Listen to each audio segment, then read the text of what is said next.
حاضرین کرام، آپ نے ابھی مدرسہ ہدایت العلوم کا، اس کے طلباء کا ثقافتی مظاہرہ، اس کی کچھ جھلکیاں آپ کے سامنے آئیں۔ ماشاءاللہ طلباء نے اچھی نمائندگی کی، اور جس سے اندازہ ہوتا ہے کہ اساتذہ کرام نے طلباء پر کافی محنت کی ہے۔ جمعرات کے دن ہمارے مدرسوں میں نظام ہے کہ گھنٹے چھوٹے کر دیے جاتے ہیں، اور اسی میں ثقافتی پروگرام بچوں کے ہوتے ہیں، اور مقصد ہوتا ہے کہ جو چیز وہ علم دین کی حاصل کر رہے ہیں وہ چیز عملی طور پر سامنے آئے، اور بچوں کو مشق و تقریر کے ذریعے تیار کیا جائے، اور مستقبل میں وہ مدارس سے نکل کر کے دین کے داعی بنے، دین کے سپاہی بنے۔ ماشاءاللہ حفاظ کلام ابھی ان کی قرآن کی تکمیل ہوئی ہے، اور ان کے سروں پر دستار شرف اور فضیلت باندھی گئی ہے۔ ان کا مقام بہت بلند ہے، اور ہمیں خوشی ہے کہ اس ادارے میں جن بچوں کے نام آئے تو ماشاءاللہ وہ قرب و جوار کے اضلاع اور زیادہ تر بہرائچ ہی کے گاؤں، وہاں سے منتخب طلباء انہوں نے قرآن کی تکمیل اس ادارے میں کی۔ یہ بڑی کامیابی کی بات ہے۔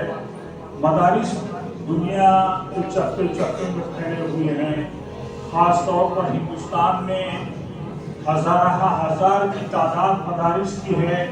ایک ضلع کے اندر اگر شمار کیا جائے یو پی کے، جس میں مسلمانوں کی کثرت ہے، اس میں 100 مدرسے مل جائیں گے۔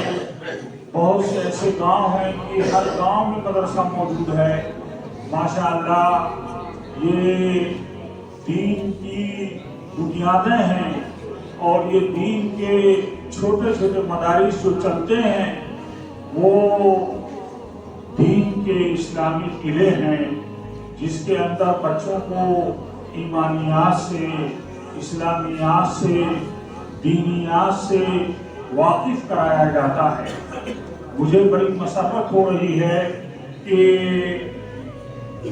اس ادارے کے اندر ماشاءاللہ اتنی طلباء ہیں کہ ہاسٹل اور درسگاہ تنگ پڑ رہی ہے، اور یہ ادارے کی مقبولیت کی دلیل ہے، اور ناظم اور اساتذہ کی کامیابی کی دلیل ہے کہ وہ مدرسے کی ترقی کے لیے، طلباء کی تربیت کے لیے، دینی تربیت کے لیے وہ اپنا وقت صرف کرتے ہیں، اور بچوں پر لگاتے ہیں، اور ان کو مدرسے میں رکھ کر کے رسول پاک صلی اللہ علیہ وسلم جس کام کو انجام دیتے تھے، آپ کے صحابہ انجام دیتے تھے، وہ یہ اساتذہ کرام انجام دے رہے ہیں۔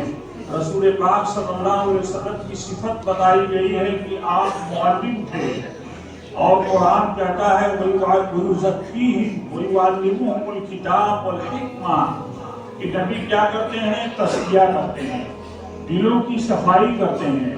یہ ہمارے عزیز طلباء، ان کے والدین مبارکباد کے مستحق ہیں کہ انہوں نے اپنے بچوں کے لیے دین کا ادارہ چنا، اور اللہ کے رسول کا ارشاد ہے مَن يُرِدِ اللَّهُ بِهِ خَيْرًا يُفَقِّهُ فِي الدِّينِ، اللہ تعالیٰ جس کے ساتھ بھلائی کا معاملہ کرتا ہے اس کو دین کا فہم عطا فرماتا ہے، دین کی سمجھ عطا فرماتا ہے۔ تو دین کی سمجھ کے لیے ان بچوں کو اللہ نے منتخب کیا، ان کے والدین نے دینی ادارے کو ترجیح دی۔ ماشاءاللہ یہ دینی ادارہ برابر ترقی کی منزلوں پر گامزن ہے. میرا تو 10 سال سے جب سے قائم ہوا ہے برابر اس ادارے سے ربط رہا ہے اور تعلق رہا ہے، اور یہاں سے طلبا جاتے ہیں تو اچھی استعداد لے کر کے جاتے ہیں، ندوے شرکت کرتے ہیں امتحان میں تو ان کے نتیجے اچھے آتے ہیں، رزلٹ اچھے آتے ہیں. میں ان حفاظ کے بارے میں کہوں گا کہ قرآن کی عظمت انہوں نے اپنی سینوں کے اندر بسایا ہے، اور قرآن کا اعلان ہے، اللہ کا اعلان ہے، لو انزلنا هذا القرآن على جبل لرأيته خاشعا متصدعا. اگر ہم اس قرآن کو کسی پہاڑ پر اتارتے تو وہ ہمارے ڈر کے جھک جاتا اور پاش پاش ہو جاتا.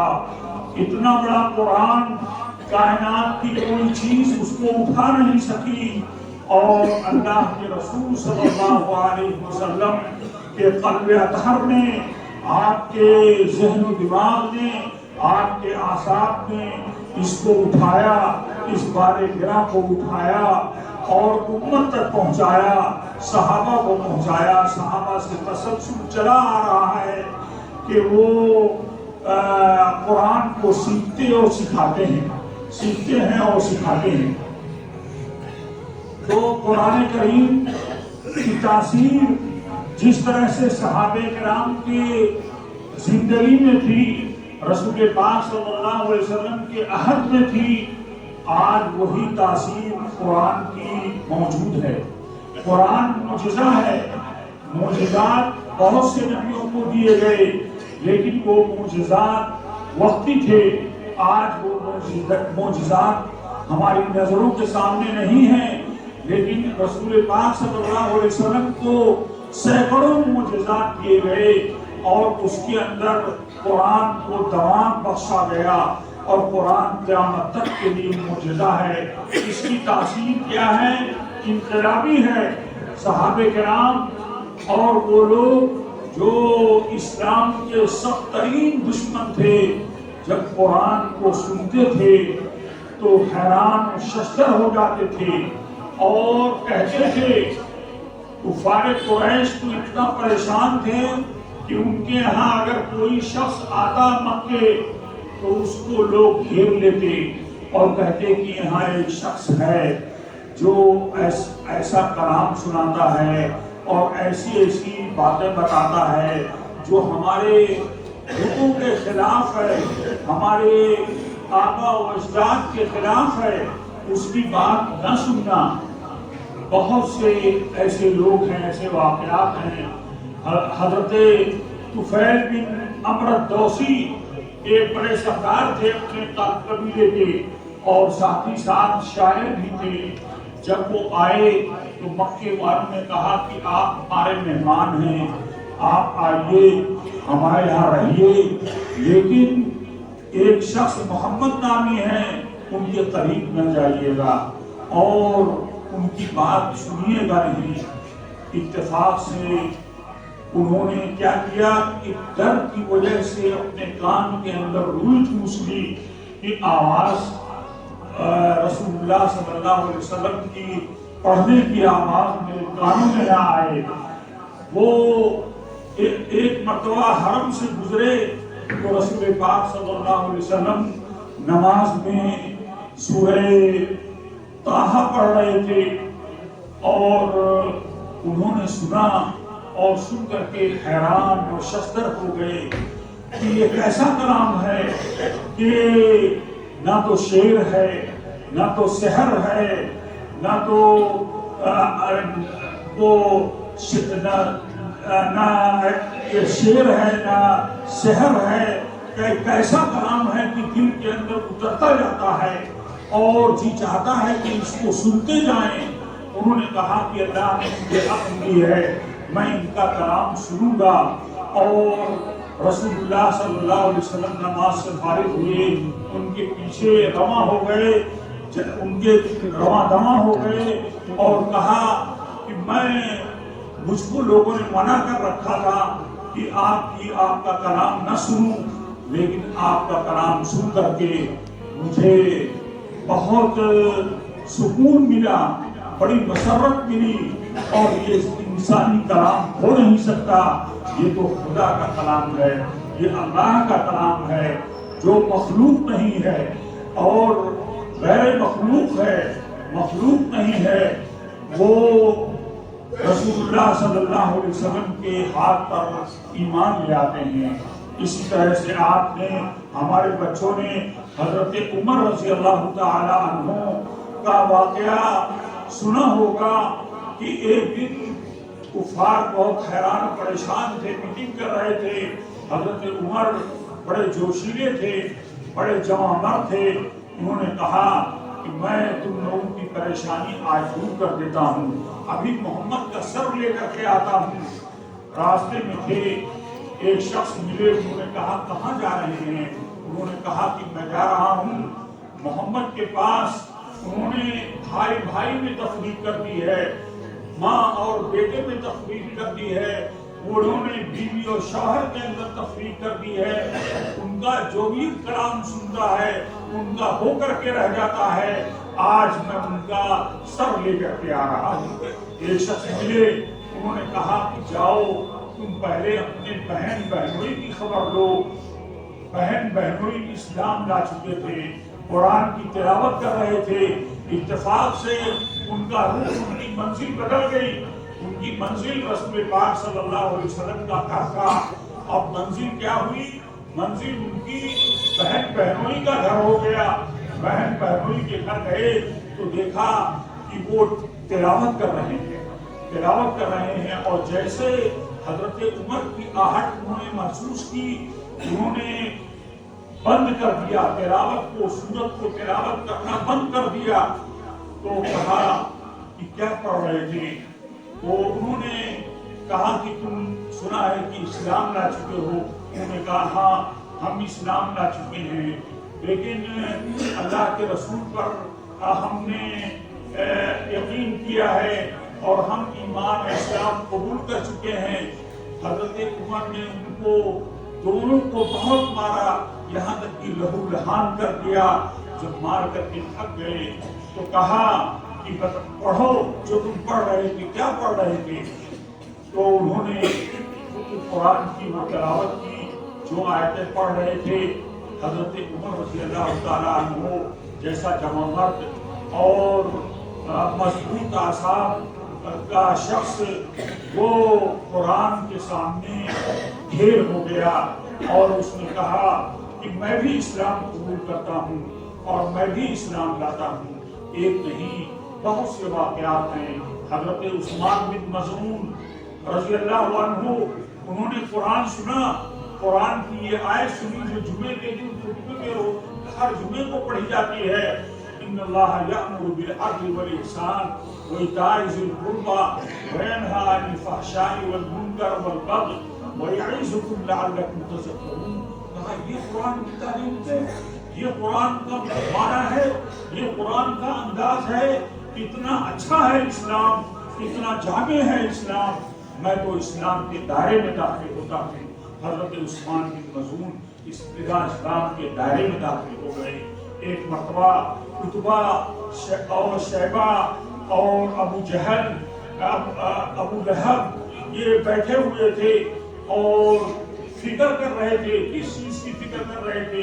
کسی تجارت کی نہیں اور کسی دولت کی نہیں اور کسی کاشتکاری اور تجارت کی نہیں، بلکہ وہ فکر میں تھے کہ کیسے ہم اپنے دین کو بچائیں، ہم اپنے بتوں کو کس طرح سے بچائیں، ان کی پرستش سے لوگ ہٹتے جا رہے ہیں۔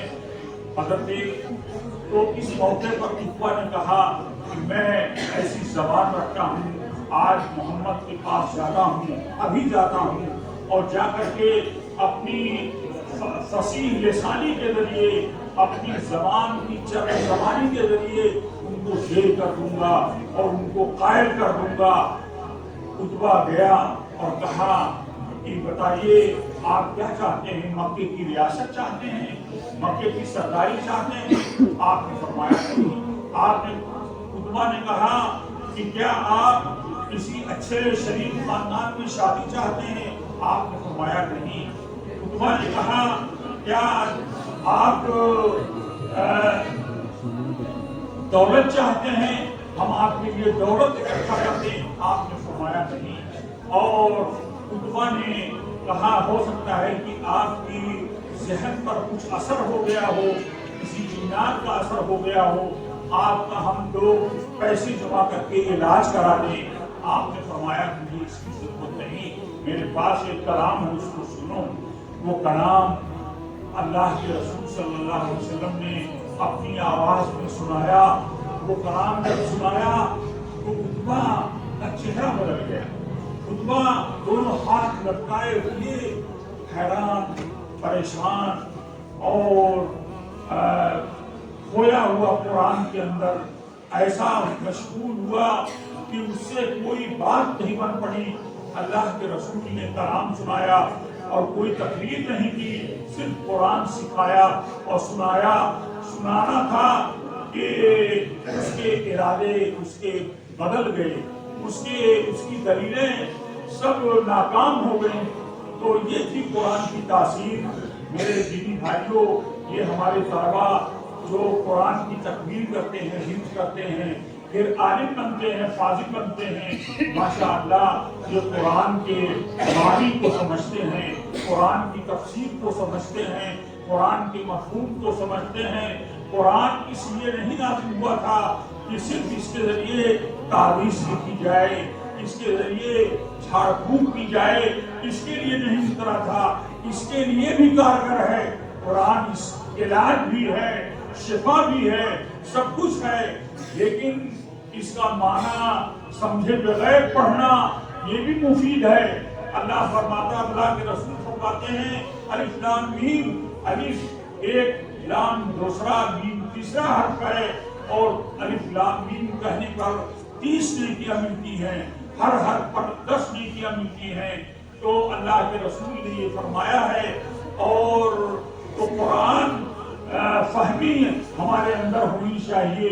ہم اس بات کی کوشش کریں، ہمارے جو خواندہ پڑھے لکھے لوگ ہیں وہ قرآن پر دھیان دیں کہ قرآن جس طرح سے انقلابی تاثیر دور نبوت میں رکھتا تھا، دور صحابہ میں رکھتا تھا، آج وہی انقلابی تاثیر آج بھی رکھتا ہے۔ جو لوگ قرآن کا مطالعہ کرتے ہیں، جو قرآن کو براہ راست پڑھتے ہیں، اللہ تعالیٰ ان کو راہ ہدایت پر لگا دیتا ہے، اور جو لوگ سمجھ کر کے پڑھتے ہیں اس کی گہرائی تک اترتے ہیں، اور اس کے اندر اس کے مفاہیم کو سمجھتے ہیں، اس کے اوامر اور نواہی کو سمجھتے ہیں۔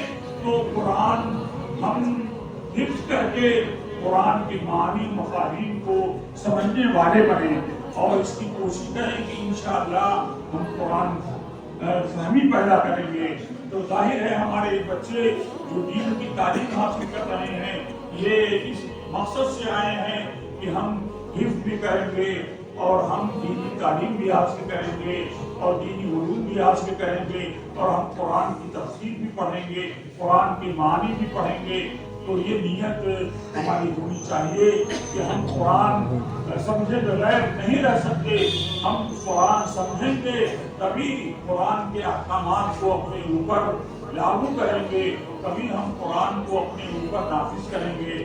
میرے دینی بھائیوں، میں تمام طلباء کو جنہوں نے انعام حاصل کیا اور جو کامیاب ہوئے، میں ان کو مبارکباد دیتا ہوں، اور جو کامیاب نہیں ہوئے وہ بھی مبارکباد کے مستحق ہیں۔ وہ اس بات کی کوشش کریں کہ آئندہ انشاءاللہ ہم بھی اس بزم کے اندر حصہ لیں گے، اور حصہ لے کر کے ہم بھی کامیابی حاصل کریں گے۔ آج ضرورت ہے دعا کی، آج ضرورت ہے مبلغین کی، آج ضرورت ہے اسلام پہنچانے والے کی، آج ضرورت ہے اسلام کے تعارف کرانے والے کی۔ تو میرے دین بھائیوں، یہاں سے پڑھ کر کے آپ اس چیز کی نیت رکھیں کہ ہم اسلام کے داعی بنیں گے، سپاہی بنیں گے، اور دین کا کام کریں گے۔ وآخر دعوانا الحمدللہ رب العالمین۔